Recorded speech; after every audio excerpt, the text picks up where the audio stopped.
Hi, I'm David Offenberg. I'm an associate professor of finance at Loyola Marymount University. As usual, I'm joined by my colleague, Josh Spisman, also an associate professor of finance. Josh, are you sick of talking about shorting yet? I'm not. Good. You know who else is not? It's our buddy Elon Musk. Now this is from 2019. He keeps talking about how much he dislikes shorting, but here he says short selling should be illegal. Do you think it should be illegal? That's maybe a little too far for me. But Well, yeah, I was gonna let's say, step let's back talk and, about it. and just do a quick recap. What is short selling so that our students are fully on the same page as we are. Normally when you buy a stock, you you buy at some low price, you hold it for some period of time, and then you sell. And when you do that, your profit is the difference between that buy price and the sell price. It's that gap there. It's the profit. Short selling goes in the opposite direction, which of course totally makes no sense. But you sell at the beginning. You borrow shares from your broker, and this is really easy to do. Your broker has millions of shares, they can lend you some. You borrow shares from your broker, you owe them back, but then you have the cash from your broker. And then you wait. And hopefully, in that wait, the price goes down. And then you buy the shares back and return them to your broker, and you keep the extra cash that's left over because you've got to buy them back at a lower price than when you sold them. And so that gap then is still the profit. And so shorting is really just the opposite process in time, but you are still buying low and selling high. That's how you would describe it, right, Josh? I think that's exactly right. Okay, so with that said, why the heck do people short? It's a great question. I mean, I think there's sort of two reasons, broad reasons that I think of when for reasons to short. So there's what I would call the activist view versus a hedging view.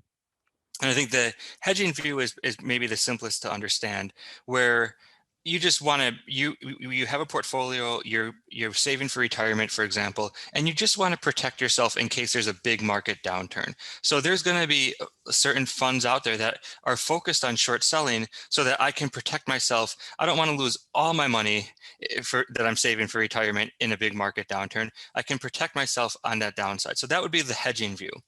The activist view is a little bit more, is the one that is a little bit more controversial, and that's the one I think that our friend Elon is tweeting about.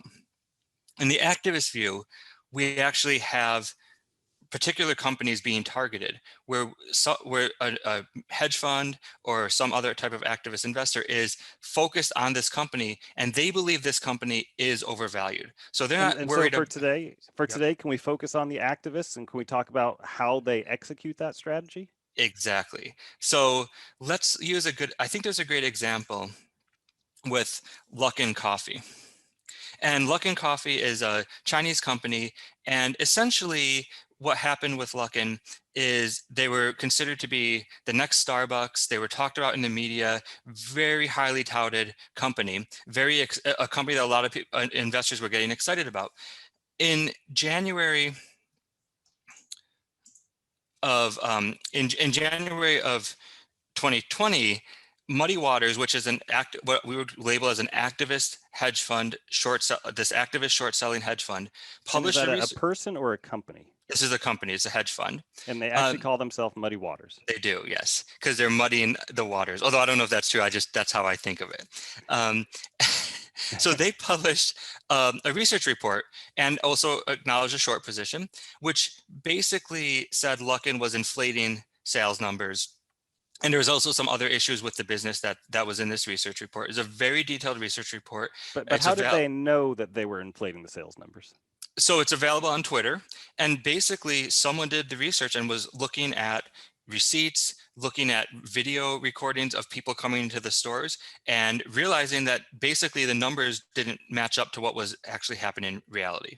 So So this is a lot of tedious legwork. this is a lot of work, exactly. And to do this work costs a lot of money, you can imagine. So you need the incentive to get paid to do that. And that's where I think short selling comes into play. Now, you'll notice, though, on this chart that they published this research report, and yet nothing really happened until the end of April when the stock price clearly goes down. And that's when the company Luckin and their auditor admitted that $310 million in sales were faked. So it wasn't the short seller wasn't the one that actually got the stock price to drop. They published a report. I'm sure they were putting pressure on government and whatnot and other agencies to look into this company. But it wasn't until the auditor actually admitted that yes, there was a problem here that the auditor missed, that that the stock price dropped. And now, because it's just like your previous graph showed, that difference is the profit that the short sellers were able to earn. Got it. And so what's our takeaway? Does that mean that short sellers are bad? Should short selling be illegal? So if you think about from like wanting markets to be efficient, we want people, in my view, this is my opinion, we want there to be an incentive for people to uncover these issues, right? We want there to be a financial incentive for these hedge funds to look at companies and be critical of the companies and say, hey, something's not right here. So it's hard for me to sort of go all the way that short selling should be illegal. Dang it. And I was on board with the idea that Elon Musk knows everything. He doesn't? I don't, no comment on that one. Well, that's a rough way to go into my weekend. All right, but thank you.